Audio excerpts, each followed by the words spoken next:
Salut à tous, alors c'est Frédéric de la Vie. Alors ce soir je voulais faire une petite vidéo pour parler de Paris, la ville où j'ai vécu pendant de nombreuses années, et pour bien montrer aux gens qui désirent aller vivre à Paris pour des raisons professionnelles, en espérant la réussite, en espérant des changements dans leur qualité de vie, pour bien leur montrer que Paris n'est souvent qu'une illusion, une illusion de réussite, est un flambeau qui vous attire, mais en vérité c'est une ville de ténèbres qui broie les hommes et qui détruit les âmes, et que tout son système fait pour attirer justement cette jeunesse est en vérité un système fait pour lui aspirer son énergie et non pour lui laisser des possibilités de survivre. Alors bien sûr, il y a des gens qui réussissent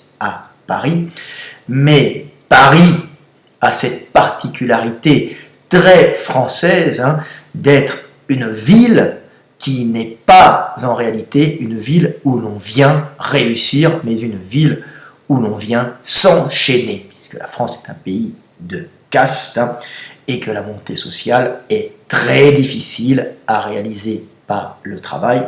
Elle se réalise plus souvent par le réseau, celui-ci étant le plus souvent donné par la naissance ou par la communauté à laquelle vous appartenez, dans la caste de naissance ou à la communauté solidaire qui vous permettra de contourner les castes pour réussir, mais en aucun cas, ou très rarement, ça sera la qualité de votre travail et la valeur de votre travail pour le groupe qui vous permettra de vous épanouir, de réussir et de monter socialement.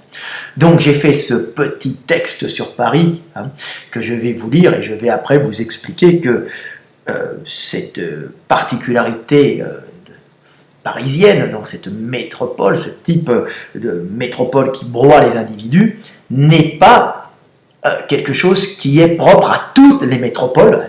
Elles attirent toutes les hommes pour leur énergie, mais elles n'ont pas cette capacité typiquement parisienne de broyer les individus en leur offrant quasiment aucune chance de réussite. Dans les autres pays, c'est un peu différent, bien qu'il y ait quelques similarités, et je vais vous en parler à la fin. Donc je vais vous lire mon petit texte qui, j'espère, vous fera réfléchir et vous permettra de ne pas tomber dans le piège parisien. On peut le tester, mais n'y restez pas trop longtemps si vous sentez que la situation pourrit et que vous perdez votre temps. Alors, ce texte s'appelle « Paris, ville d'esclaves ». Tous ces jeunes gens qui viennent de la France entière et parfois d'ailleurs s'agglutiner à Paris et lutter entre eux dans l'espoir d'être reconnus et réaliser leurs rêves de réussite sociale, ne voient pas que cette ville est comme le lampadaire qui attire les insectes et sur lesquels ceux-ci viennent se brûler et mourir. Paris est un gigantesque leurre pour les jeunes gens dont le but est de leur soutirer de l'énergie. Les maîtres utilisent cette volonté de puissance, cette combativité inscrite génétiquement dans la jeunesse pour les faire trimer et l'exploiter en lui vendant l'espoir de la réussite parisienne et de la reconnaissance sociale et mondaine. Les années passant, la quarantaine arrivant, ces jeunes gens devenant inexorablement vieux, moins vigoureux et plus réalistes, s'apercevront que tout leur combat était vain et qu'il n'y avait en réalité aucune possibilité ou presque de montée sociale dans cette capitale d'un vieux pays de caste. Solitaires ou en couple sans enfants, faisant un métier qu'ils n'aiment pas pour pouvoir se loger dans un appartement exigu, loué bien trop cher ou payé à crédit sur 30 ans, logement trop petit pour créer une famille, ils comprendront doucement, mais trop tard, qu'ils se sont fait berner et qu'ils n'étaient que le bétail stérilisé d'une caste supérieure qui les utilisait. Ils réaliseront alors qu'ils n'ont rien fait de leur vie, qu'ils n'ont rien créé et n'ont pas réalisé leur rêve de réussite. Il ne leur restera alors que les souvenirs de leurs discussions philosophiques stériles entre esclaves dans les bars branchés de la capitale où ils refaisaient le monde, ou le souvenir de la star à côté de qui ils ont dîné une fois, ou des soirées au théâtre ou au concert pour voir l'acteur, le comique ou le groupe à la mode, leur donnant l'illusion d'être intégrés socialement. Et ils comprendront alors qu'ils sont passés à côté de l'essentiel de la vie, c'est-à-dire faire un métier qu'on aime, utile à la communauté, pour se réaliser en tant qu'être social et par là, par ce métier utile au groupe, acquérir un logement décent pour créer une famille afin de continuer le monde. Paris est la grande broyeuse qui exploite et stérilise la jeunesse et transforme les hommes en esclaves en leur vendant des rêves de réussite. Voilà mon petit texte sur Paris, petit texte simple qui j'espère vous fera comprendre ce qu'est Paris. Alors certains me disent que toutes les métropoles du monde fonctionnent de la même façon et je leur dirais alors pas tout à fait. Paris est typiquement une métropole française, il n'y en a qu'une, donc la capitale de la France, qui fonctionne sur le système de caste où il y a très peu de possibilités de montée sociale, en tout cas pas par le travail, mais plutôt par les coteries, par les groupes que l'on pourra former, par le sexe, qu'on appelle la promotion canapé. Réussir à Paris, c'est réussir socialement et non professionnellement. La plupart du temps, on réussit car on se fait des amis ou on rentre dans une communauté dans laquelle on est déjà né, où on a réussi, à Paris on a eu les postes parce qu'on était de la caste dominante qui avait les postes, mais très peu de réussite par le travail. Oubliez cela, c'est quelque chose de très marginal. Donc Paris a cette particularité française d'être une capitale où règnent les castes, où règnent les communautés. Mais bien sûr, ça fonctionne d'une façon différente dans les autres grandes villes.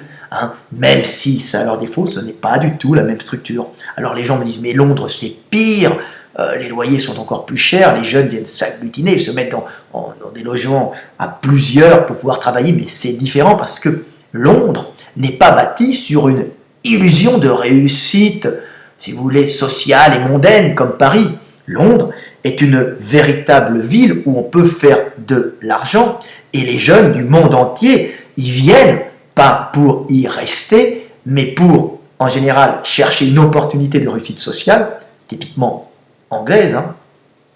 Les Anglais font venir les gens du monde entier pour les exploiter et ils font monter, c'est un pays de caste aussi, mais ils font monter les jeunes, les gens qui viennent, les gens de valeur pour leur rapporter de l'argent. Et donc il y a quand même une possibilité de montée sociale et les jeunes viennent à Londres, souvent du monde entier, pour y travailler entre 1 an, 2 ans, 3 ans, 4 ans, 5 ans, et souvent repartir au pays en ayant fait des économies, et là, des fois, monter une affaire. Et certains y vont aussi pour réussir socialement. Donc on voit que c'est un système et qu'il n'y a pas cette illusion de réussite, il y a véritablement possibilité de réussite à Londres, par les économies qu'on va faire. Londres est une ville où on vient uniquement travailler. D'ailleurs, les gens ont été dégagés du centre-ville, les Londoniens de base, pour, en fin de compte, accueillir cette jeunesse énergétique du monde entier, pour en tirer l'énergie, mais pour aussi restituer de l'argent à ces jeunes. On les attire par la monnaie. Et ça marche, mais les gens, par le coût de la vie trop cher à Londres, repartent en ayant fait des économies. C'est souvent le jeu londonien. Après, on pourra me parler de New York. Alors, New York, c'est un peu le même type que Londres, on est chez les anglo-saxons. La vie est très chère, on s'agglutine dans des appartements, on est à plusieurs, on paye tout très cher, mais tout est très cher à New York. Mais New York offre des possibilités de réussite sociale et de gain d'argent, puisque l'Amérique est basée sur l'argent. Si vous pouvez apporter quelque chose à une société, c'est-à-dire si vous avez la capacité par votre travail de faire gagner de l'argent à une société ou un individu, il s'associera à vous malgré votre origine qui n'est pas forcément la sienne. L'Amérique est un pays communautaire, mais l'argent permet de briser ce système communautaire et les gens, même si parfois ils se reproduisent dans leur propre communauté, s'associent professionnellement sous le drapeau américain, sous la bannière de l'argent unificateur. Vous pouvez si vous pouvez apporter par votre travail des bénéfices à quelqu'un, il s'associera à vous, mais il vous jettera très rapidement si vous ne lui en rapportez pas, ce qui est parfaitement normal. Nous chassons ensemble en Amérique, et nous nous attachons pas à celui qui fait perdre de l'argent. C'est très dur, c'est un pays de colons. On est pour l'association, mais on est sans pitié avec celui qui n'apporte rien. Donc, New York est une possibilité pour certaines personnes de gagner de l'argent, puisqu'il y a l'esprit américain, même si les loyers sont extrêmement chers, même si le coût de la vie n'est pas facile, est élevé, il y a cette mentalité américaine. On vient faire du business, tenter sa chance à New York, attiré par la lumière de la ville. Pareil pour Berlin, Berlin qui est quand même un peu testé. Berlin est une espèce de capitale culturelle allemande des arts. Il y a aussi beaucoup de sociétés qui sont à Berlin maintenant, c'est une ville en plein essor. Mais évidemment, beaucoup de gens viennent à Berlin de toute l'Allemagne, mais maintenant de toute l'Europe, pour y vivre, pour y tenter leur chance, particulièrement dans les arts. Alors comme je dis tout le temps, dans les arts à Berlin, on a tous les artistouilles qui viennent pour essayer de s'exposer à Berlin, pour montrer leur qualité. Peu réussissent, mais sur la quantité industrielle d'artistes qui arrivent à Berlin, il y a 99% de mauvais, mais il y a ce 1% qui fait qu'il y a énormément, en fin de compte, d'artistes de qualité à Berlin, mais encore plus, bien sûr, de déchets. Mais ça attire du monde. Mais Berlin a cette particularité par rapport à Paris d'avoir un logement accessible, et même si vous n'êtes pas forcément très doué dans votre domaine et que vous êtes un travailleur correct, vous avez cette possibilité d'accéder à un logement décent pour vivre votre vie d'homme ou de femme et avoir une famille dans un espace suffisant, alors que Paris stérilise les individus par l'inaccessibilité au logement et le prix justement du mètre carré qui est une folie. Personne au SMIC pourra, je crois, acheter, c'est 10 mètres, pour avoir un crédit pour 10 mètres carrés, je crois, sur 25 ans. Donc vous voyez qu'avec un SMIC, vous ne pouvez avoir que, je crois, 10 mètres carrés, ce qui est très limité pour avoir une famille, à moins que vous soyez de petit format ou que vous ayez la capacité de vivre en communauté dans peu de mètres carrés, comme certaines populations peuvent le faire. Mais en général, un occidental de base est incapable de faire ça. Paris est une ville qui stérilise les gens, alors que Berlin, même si elle attire tout le monde, par exemple, permet aux gens par l'accessibilité au logement, de même avec pas forcément beaucoup d'argent, et pas une grande réussite sociale, pouvoir tout de même avoir une vie familiale dans un cadre décent, que ce soit les parcs pour les enfants, que ce soit les kindergarten où ils peuvent mettre en garde les enfants. Donc même sans argent, beaucoup d'argent, on vit à Berlin, alors que Paris, pour avoir la possibilité de travailler à Paris et de vivre et d'habiter à Paris, c'est où vous êtes stérilisé dans 10 mètres carrés ou 15 mètres carrés dans le centre parisien et vous ne pourrez pas avoir d'enfants. Donc vous travaillerez, vous aurez le droit d'aller au théâtre, au cinéma, et d'aller vous faire un restaurant différent 2 fois par semaine, mais vous ne serez pas papa ou maman, car vous n'en aurez pas la possibilité spatiale, tout simplement.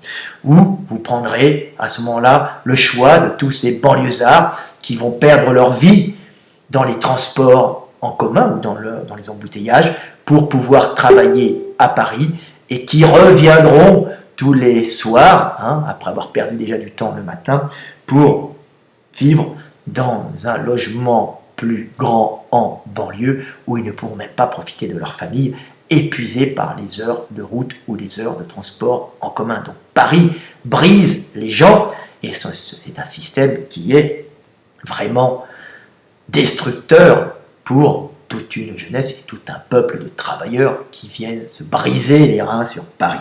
Voilà. Alors on peut parler aussi de Budapest, Budapest qui est la capitale de la Hongrie, où je vis actuellement. Je peux vous dire que Budapest est une ville bien particulière, et même si les gens y travaillent durement, la Hongrie est un petit pays, et les gens viennent à Budapest des villages pour y gagner de l'argent, c'est un centre économique, mais ils repartent quand ils peuvent dans leur village où ils ont leurs attaches. Le Hongrois a en général une attache à la campagne, au Vidéki, hein. Il est de la campagne, c'est un campagnard qui vient chercher de l'argent à Budapest, mais qui y retourne le week-end ou aux vacances. Donc on a une espèce de transhumance magyare, transhumance hongrois, de la campagne à la ville et de la ville à la campagne, qui fait cette particularité budapestoise où le Hongrois vient travailler pour repartir à la campagne sans véritable espoir de vivre sa vie à Budapest, car il aime sa terre, il aime son village. Hein. Le Hongrois est un campagnard, oui, le Budapestois est plutôt un campagnard à la ville. Donc encore une particularité de la Hongrie qui bien sûr fait 10 millions d'habitants, même un peu moins je crois, hein, pour 1 million Budapest. Donc on a cette transhumance du campagnard permanente, hein, du campagnard qui va à la ville et qui redescend tous les mois, tous les week-ends, selon l'argent qu'il a, ou toutes les vacances. De toute façon, Budapest est une ville agréable à vivre, car il y a beaucoup d'activités sportives et un temps clément qui permet aux Hongrois d'aller à la piscine, hein, ou d'aller au Balaton de temps à autre, de changer les idées, c'est-à-dire d'aller à la mer, la mer intérieure, ce lac de 80 km de long qui permet d'un petit coup de voiture de se retrouver dans un endroit dépaysant. Donc on n'est pas dans cette ambiance parisienne. Donc Paris, je vous mets en garde, et ce que j'avais dit dans une vidéo, la ville du diable, détruisant les hommes, détruisant les âmes, et en leur faisant croire à une réussite sociale et mondaine, l'espoir de passer à la télé, l'espoir d'être reconnu. Non, vous ne serez pas reconnu à Paris, vous battrez pour avoir une espèce de reconnaissance sociale, mais sachez que Paris, que la France est un pays de caste, et que Paris est la broyeuse dame qui attire tel un lampadaire les insectes et les petits esclaves et les brûle. Hein. Et ils viennent se brûler à Paris et peu réussissent, hein, tout simplement. Petite vidéo pour mettre en garde mon peuple et pour mettre en garde cette jeunesse qui pourrait croire qu'ils ont des chances de réussite à Paris. Alors, fuyez quand il en est encore temps. N'oubliez pas que par manque d'espace, Paris stérilise les individus. Et combien je connais de jeunes hommes et jeunes femmes, maintenant moins jeunes et déjà plus vieux, car je suis quand même quelqu'un qui n'est plus jeune, donc j'ai du recul, combien de jeunes gens, pour vivre à Paris, n'ont pas fait d'enfants et sont restés là-bas dans une espèce de facilité en se disant « Oh, si je fais un enfant, je vais perdre cette possibilité d'aller au restaurant ou au théâtre, hein, et je vais pas pouvoir vivre dans mon logement trop petit. » Et en fin de compte, ils ont été stérilisés à Paris car ils ne voulaient pas perdre les quelques avantages illusoires, car le but d'une vie est quand même d'avoir un travail utile au groupe, de participer à la vie du groupe et de fonder une famille pour continuer la vie. À bientôt, c'était Frédéric Delavier, petite vidéo du soir espoir.